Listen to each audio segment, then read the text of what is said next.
All right. Well, welcome everyone who has joined us so far.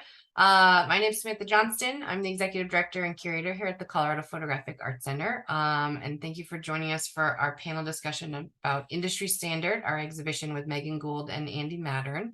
The show is up in the gallery until September 24th if you are in the Colorado, Denver area.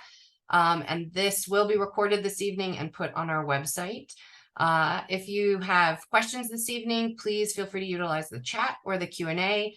We will be kind of having conversation and dialogue, but then there will be plenty of time for questions as well.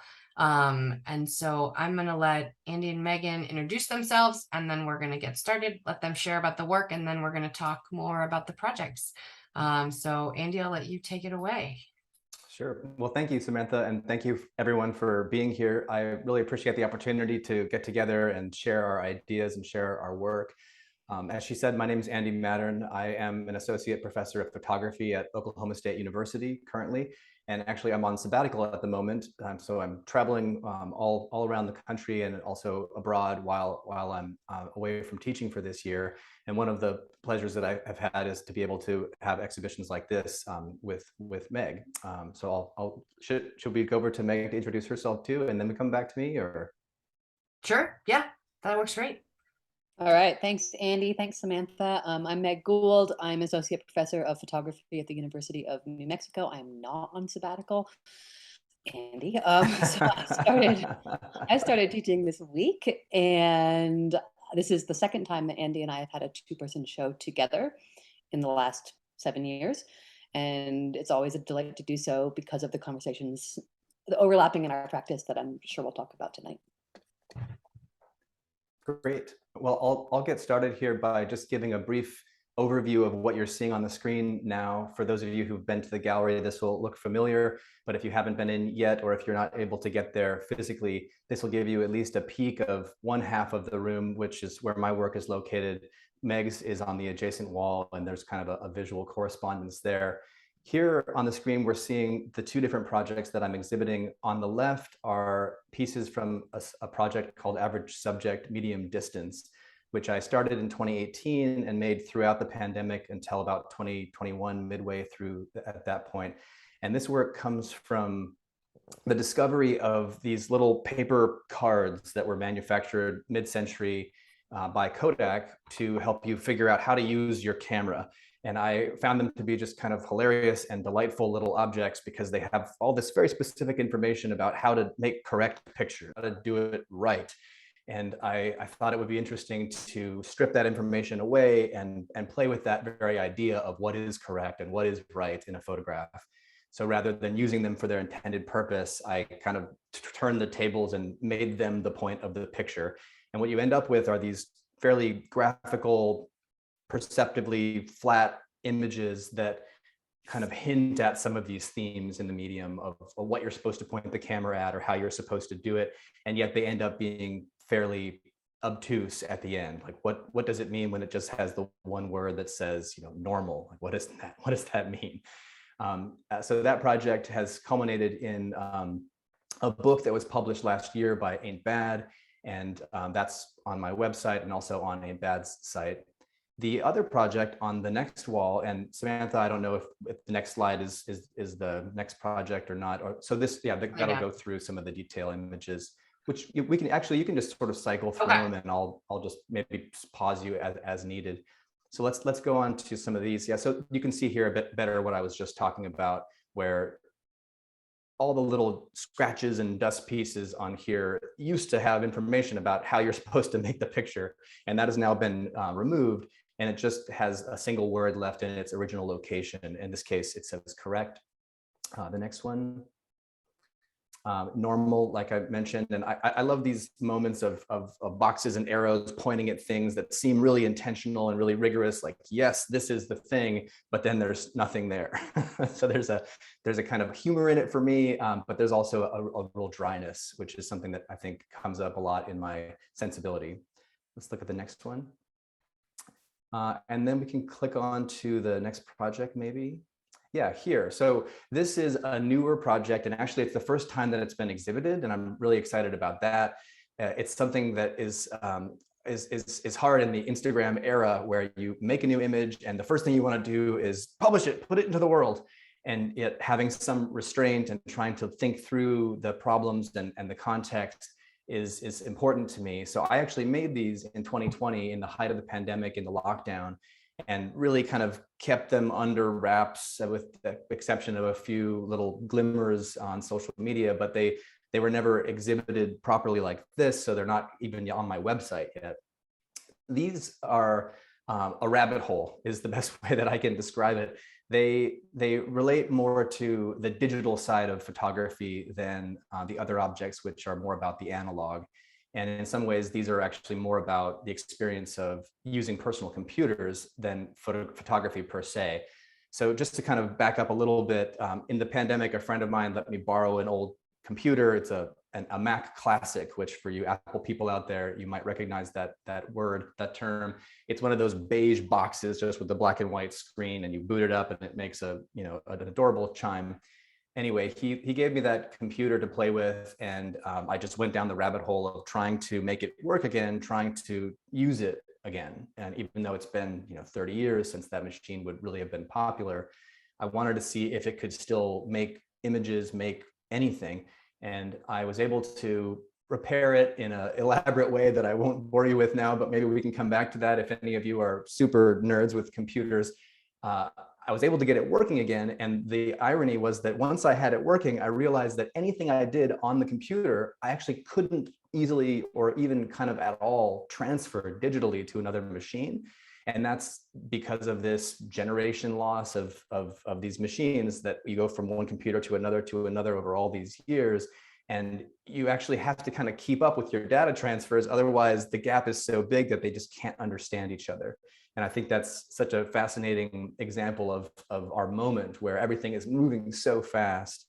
And we kind of have to just deal with that pace.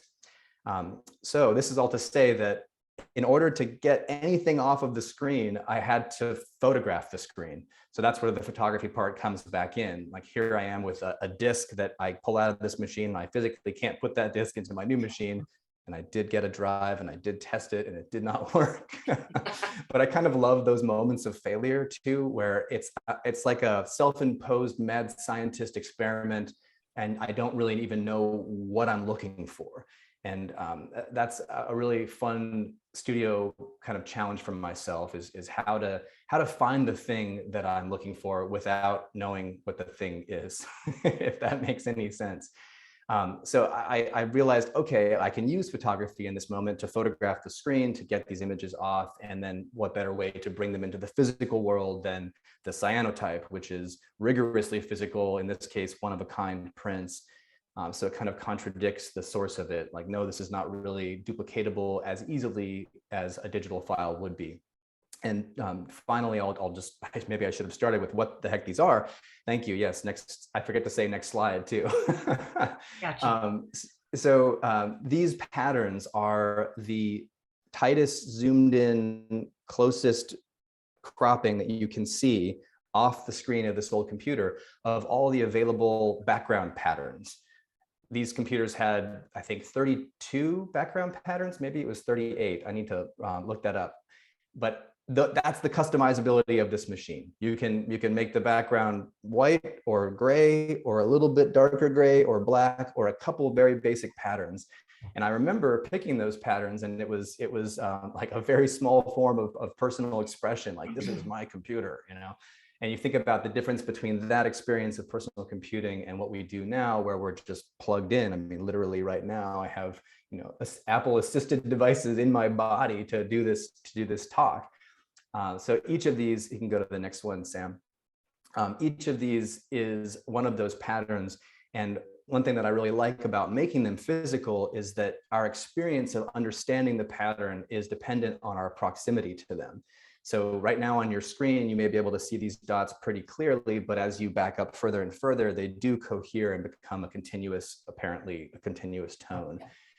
So there's kind of this slippage between understanding it or seeing it the way that it was originally intended.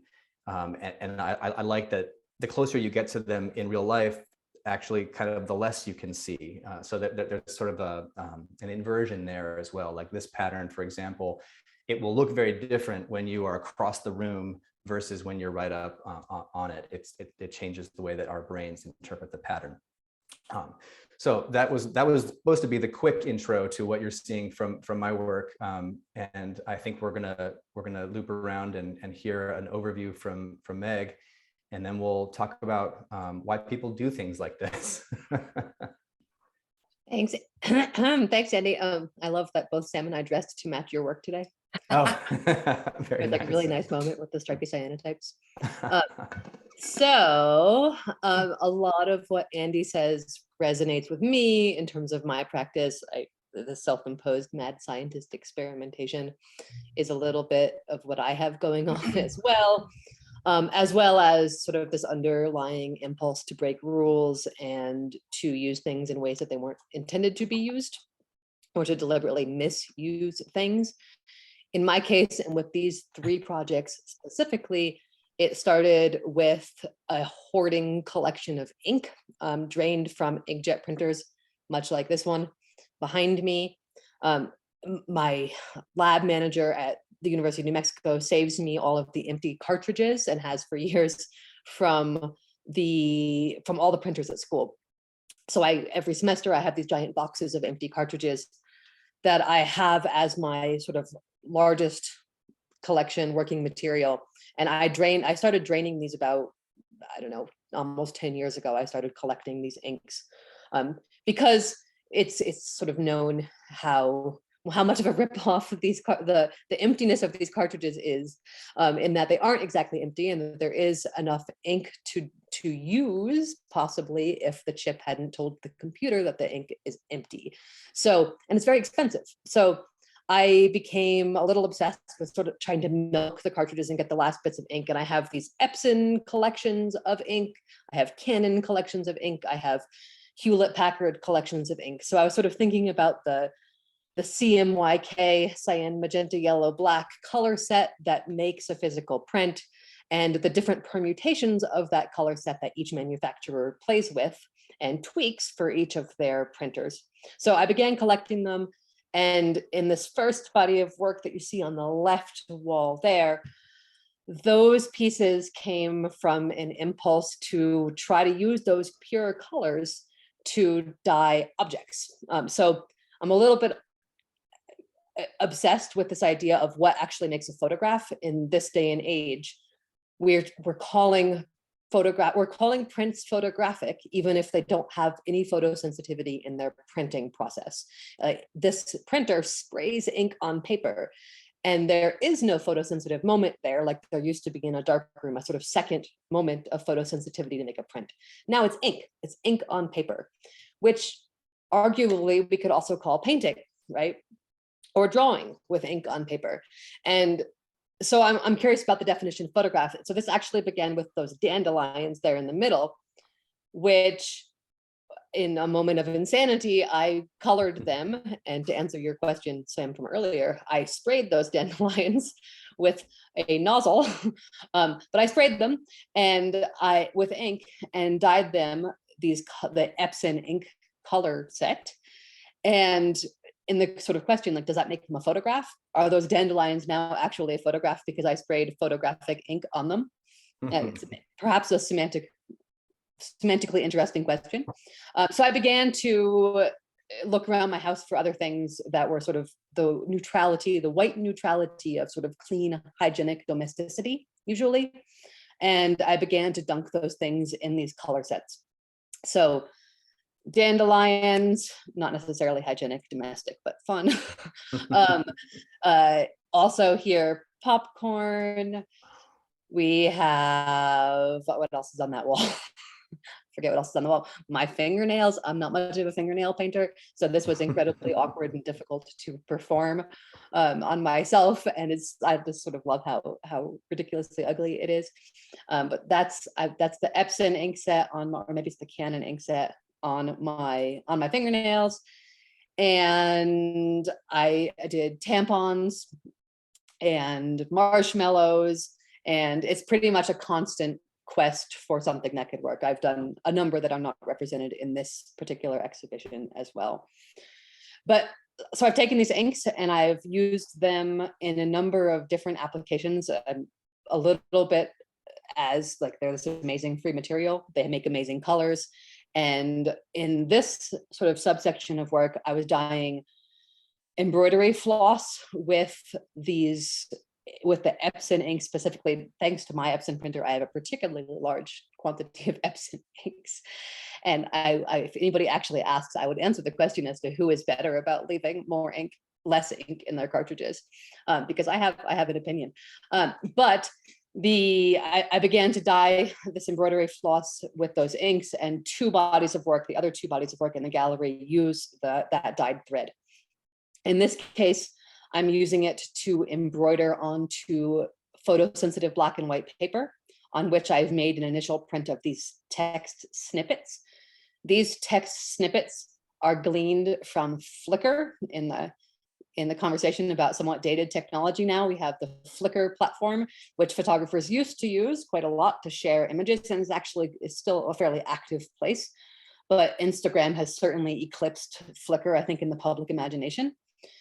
But I've used Flickr in the classroom for years, asking students to, we go to Flickr, I'll like bring it up and I'll say, let's talk about critique and let's talk about words that we use and what are appropriate critique conversations. And we find words like these and we say, well, okay, well, what does it mean if you say, I love the composition? Is that a helpful comment? Is that a helpful comment? Is it not a helpful comment? What does I love the light mean? So I've had this background collection of these words. And so here I embroidered them onto the photosensitive paper, kind of like a sampler, like a sampler that you'd have in your front hallway.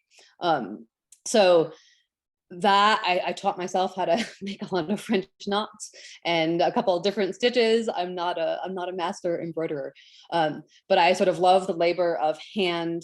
This is a photo. It's a fugitive photograph. It's an ephemeral photograph. It's unfixed text that I've printed onto these papers. So I'm stitching it into permanence as well with these. And then the last body of work, and that's a slight criticism, millions just like it. There are very few critical comments on Flickr, which I find very funny. The last body of work that I have here is this piece, which is an enlargement of a printer test pattern that from this specific printer, the Epson large format printer.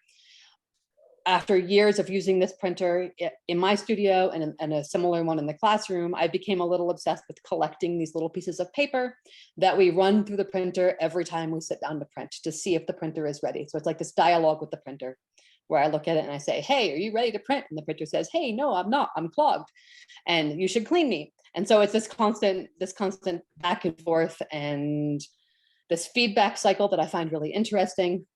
And I've obsessed over it several times. In one iteration, I made a 2 times as large as this version on a gallery wall with the inks stenciled onto the wall. I have a knitted version of this, and I have this ludicrous sewn version of it. So that is made with the dyed inks from the printer itself and machine sewed onto this muslin cloth. So it's sort of my large celebration of my hand trying to perform what this machine does in 30 seconds. And I perform it over the course of several months in my slow response to my printer, my love story to my printer. Fantastic. Thank you both for that kind of intro and for sharing more about the projects. That for me, that's what's so kind of a huge part of this exhibition is, and I know you both have worked together with different bodies of work as well. I'm going to stop sharing. We can pull images back up if we need to, but you know, that idea of process and manipulation and play, and also how for me, kind of the words and the language that's used and that conversation that happens in the gallery between kind of the Flickr images, Megan, and then for Andy, for your images where that one word is left and you're like, what's happening here? You know, it's been really fantastic to see kind of as people come in and engage with the work and they're like, what is that? What is this gigantic 14-foot piece of fabric on the wall? And what are these graphic images that I don't think are photos, but are actually photos? So yeah, and the tools, I guess if we could talk a little bit more about like the tools, I think that's also what tied me to this work is the tools that we use as photographers to make pictures, and then how you're using those tools to create new work. Yeah. Do you want to jump in on that, Meg? Or? Well, I mean, Andy and I are both teachers as well. And I think for me, like teaching people and then watching them learn how to use the tools is such a part of my reality that maybe I'm acutely interested in that. And I'm acutely interested in, again, like the language that we surround those tools with. And so the things I hear myself saying over and over and over again. And yeah, I mean, it was just watching people use tools sort of from a distance is incredibly interesting, and seeing how limited we are in our use of the tools generally, or how unimaginative we become about our use of the tools because it's fairly prescriptive how we're supposed to use them and how we originally teach them. So I feel like one of the best things we can do as artists is try to subvert our tools.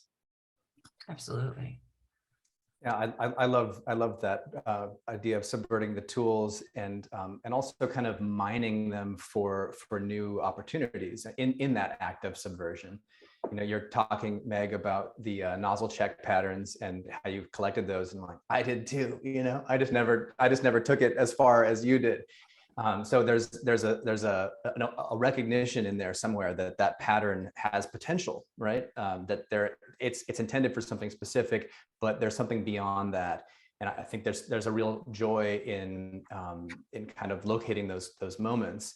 Like, for example, for the book for Average Subject, Medium Distance, there are limited edition posters that come with the book. And when I get those, I have to cut them. I have to manually cut them because they were printed on a press that has that little color check pattern all the way down, just little box of all the colors in a repeated pattern. And of course, I've kept all of those little strips of colors that I've cut off of every poster that is sold with the book.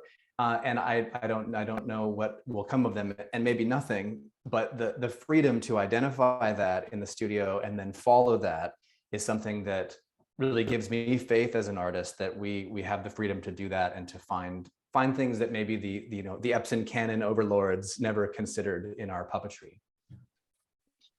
And to the mark making, you know, Megan, you're utilizing the ink and then kind of incorporating household, you know, or fabric and cloth and stitching, and kind of more domesticated channels and avenues. Whereas Andy, when I look close, you know, when I get up close, which again, you see in those details I showed in the earlier images, but that actual physical mark, you know, that mark that you have left in the images where you see that like stamping and I'm assuming the stamping in Photoshop that is removing that, all of that data that was used to be there to tell you what to do.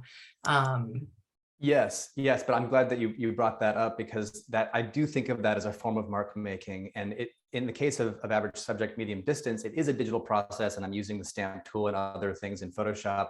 But what I love about the way that I'm using them is that it's not Adobe approved. You know, like Adobe has gotten so much more sophisticated, and I love their software. I've been using it for many, many years. But I'm also curious about what you can do with the digital tools that wasn't part of the prescription.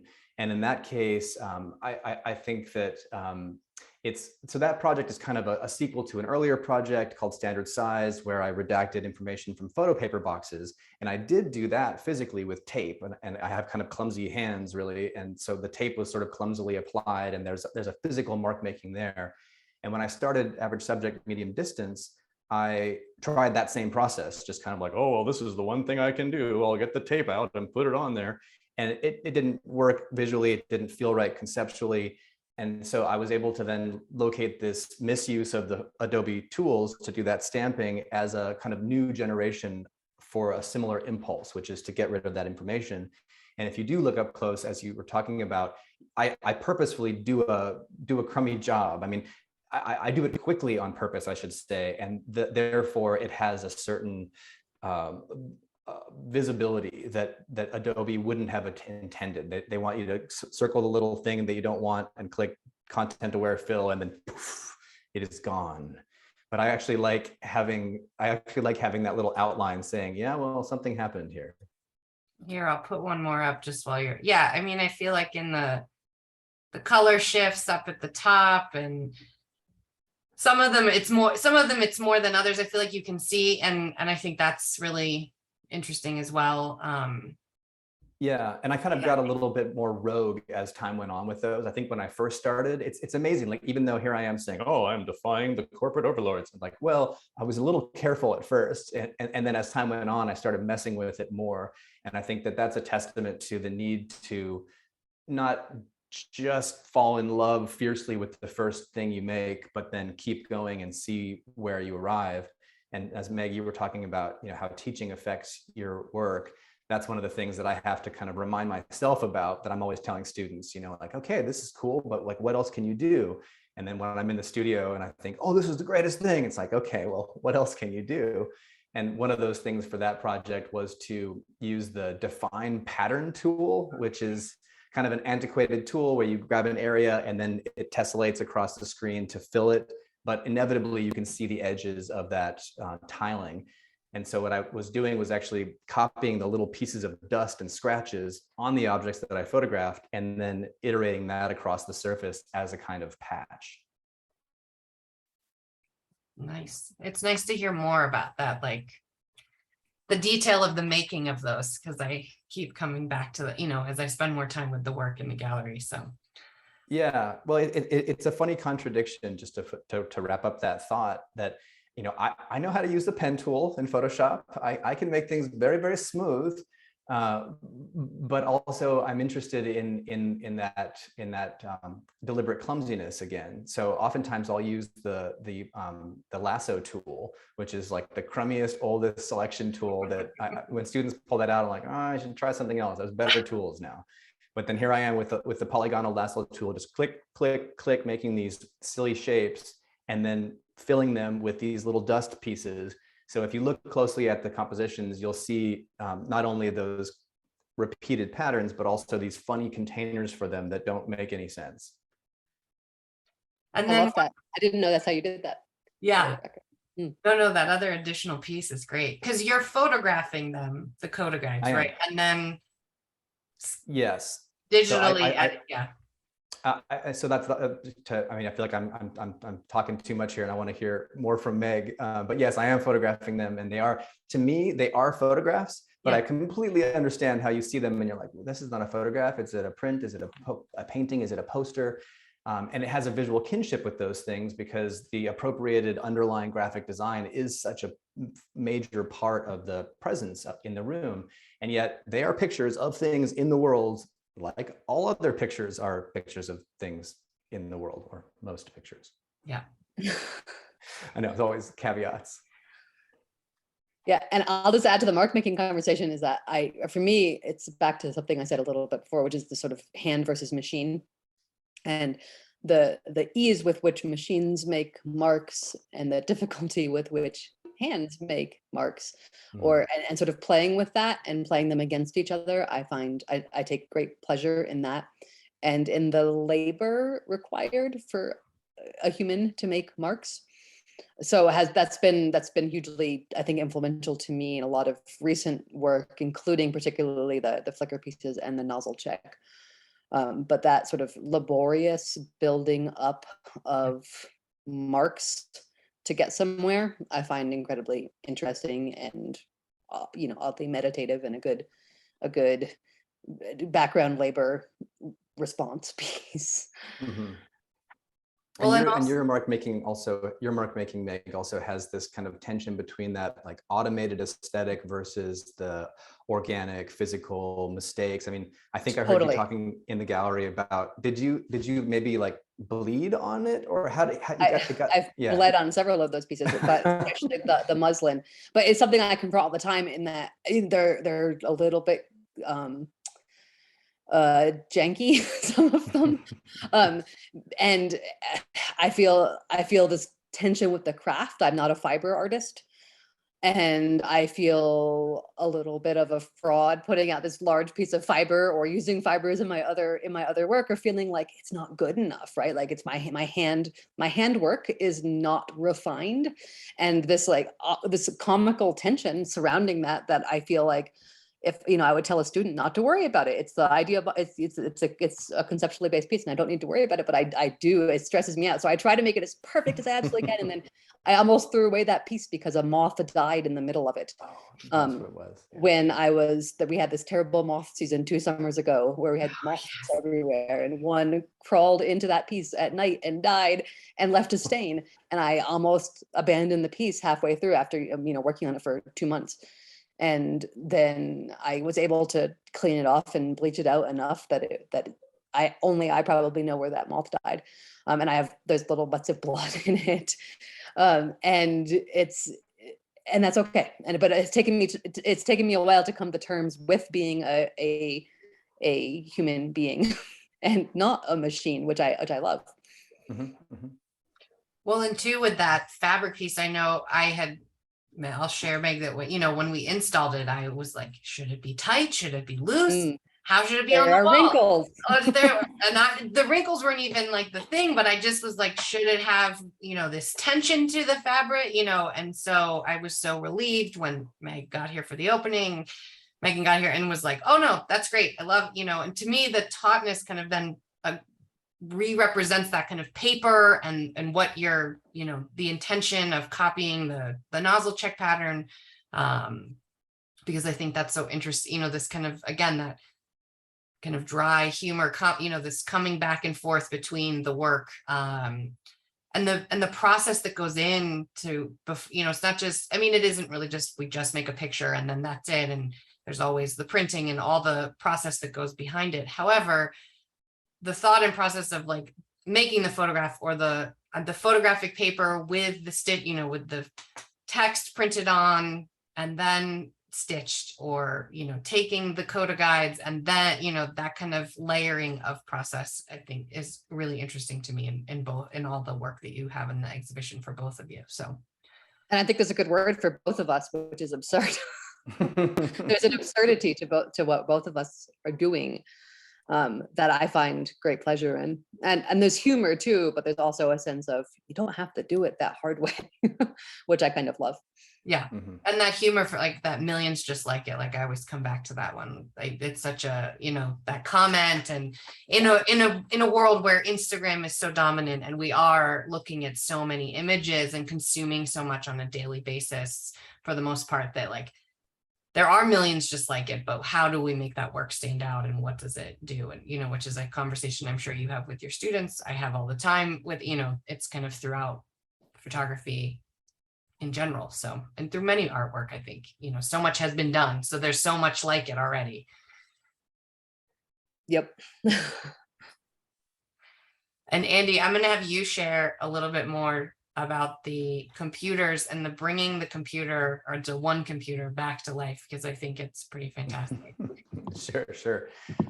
Well, it was a rabbit hole, as I said, and the kind of slightly longer story is that when I first turned the computer on, nothing happened, and I went down the forums of the internets to find out why. And it turns out that with this age of computer, what often happens is the little capacitors leak catalytic fluid onto the motherboard, and that causes these weird connections to happen. And what's actually kind of beautiful about that, and I photographed those errors as well, and I put them on Instagram. I was like, oh, this is the coolest thing, and then nothing came of that. So I am guilty of that thing that I said earlier, but that was what drew me into the machine further, was finding its problems. And those problems are actually kind of beautiful. It's graphics that are intended, but they're askew, or there are these kind of error messages that seem like this is a real problem. Like they were kind of black and white in a time back then where it's like, this computer is experiencing an error. And you're like, oh, okay, well, somebody call somebody. So it turns out that in order to clean those boards, to make them not have that problem, you can actually put them in the dishwasher. This is, don't try this at home with your current machine, but if you have an old hobby computer, I have been told from the internet that they can withstand a dishwasher, and then once they're completely dry, they may work again. I was actually a little bit too skittish to even go down that route, and I just cleaned it with a Q-tip with high alcohol, isopropyl alcohol. Which, you know, this is I'll take a quick aside to say that I think that photography and art has a brilliant way of kind of showing you who you are. So like, here I am, like cleaning this thing, you know, I'm like, oh, this is great, I'm having a good time, I'm making art. It's like, oh, I'm just like finding new reasons to organize and clean things. That's what's actually going on here. So once I had it, yes, once it was very, very clean, it worked. And the only other thing I needed to do was to find a battery. And it turns out that this is another one of those like simple old computer things. They had a battery in them that you could take out, like a AA battery, but half the size, a weird kind of battery that you can't find anywhere, but I found one. And without that battery, when you shut the computer down, it no longer knows what time it is when it wakes up. So it's like this amnesiac robot that worked a minute ago, and you configured all this stuff. You made the background pattern, the pattern that you wanted, the one that represented your real, you know, your real personality. And then it reboots and it's gone. And I actually didn't know why this was happening, and it bothered me not to know. And so that's when I found the battery issue. But this is all to say that it was a step-by-step problem-solving process with the goal of desperately wanting to pull visual imagery out of the machine. So it wasn't, you know, pure nostalgia, and it wasn't really to make this computer ready for sale, although like now it's working, so it's worth a little bit more. It was because I had this impulse and I trusted it. And that's something to talk about, you know, dealing with teaching photography and teaching art now, is that I think just learning to trust your impulses and then doing it enough times until you realize, oh, this is the kind of thing that I'm always interested in, isn't it? That's a really valuable lesson for young artists, and even for people who've been doing it for a while. It's something that I have to remind myself of. So after you know, waxing on and waxing off on that computer, then it was able to produce these images that, as I described before, I could only get by photographing directly off the screen, which is super clumsy and silly and not the way it's supposed to work. But I kind of love that. I love that photography became the solution for the problem that I created. I don't know. Yeah, but it felt right. It felt right to use the technology in that way to get something that hadn't been possible before. And then There's another interesting overlap. Oh, sorry, Sam. No, you go ahead. Clumsiness versus like hygienic, cleaned up versions of reality. We both are guilty of that, I think. I think in different ways, but we both have this impulse to do awkward things and then really try to clean them up. It's funny. Yeah, it is true. I mean, that's kind of like your Photoshop mask project, which is not totally part of this Yep. show. Yep. I don't know. That's a rabbit, another rabbit hole Another rabbit hole. But Meg has many rabbit holes in her brain, I'm sure. Yes, I like to call them holes too. I think another interesting thing is the, you know, it's why we called it industry standard, is that these are all, each project is centered in a specific, almost a specific corporation, which I think is fascinating. And again, like something that comes up over and over and over again in what I do, which is sort of poking at specific, like the Epson's like coming out of my head here on the computer, which I think is funny. But like this idea of how this very small handful of photographic manufacturers and corporate overlords control how we learn to use the tools and what tools we're using. And I think both Andy and I have, in this subset of work, this is sort of really highlighting that connection. Yeah, and then in that like how in your titling for the images, like with the dandelions, that you're even calling out the ink manufacturer, you know, that isn't just like, oh, I used ink. It's like, this is Epson ink, this is Canon ink, or it's HP ink. And I think that all those little details that add into the work, I think, is so important. And I just wanted to touch too on, Andy, go back to kind of the site, like, I think that for me too, with that, the newer work, the cyanotypes, how you photographed this 1980s computer and then made cyanotype prints, you know, this kind of use of all these processes photographically to come to the kind of what was the final body of work. Yeah, yeah. I mean, I was really pleased to arrive at that solution for these prints. At one point, I was thinking, okay, I need to get one of those old printers with the dots on the side of the paper that makes that horrible noise when it outputs a picture. And somehow, oh, and then that fell away though, because once I photograph them off the screen, then the logic of that image applies, which is it's now a digital image. It can be anything. What should it be? And I really like the idea of making, like this map or this blueprint, literally, of this old territory. Like this was this space, this was this environment, and here is the document of that. And at this point, those are all one of a kind prints. I could make more, but they'll always be a little bit different. Mhm. And ultimately, I'd like to have the whole set of all of them shown together. So maybe that'll happen in the future. Yeah, no, it's great.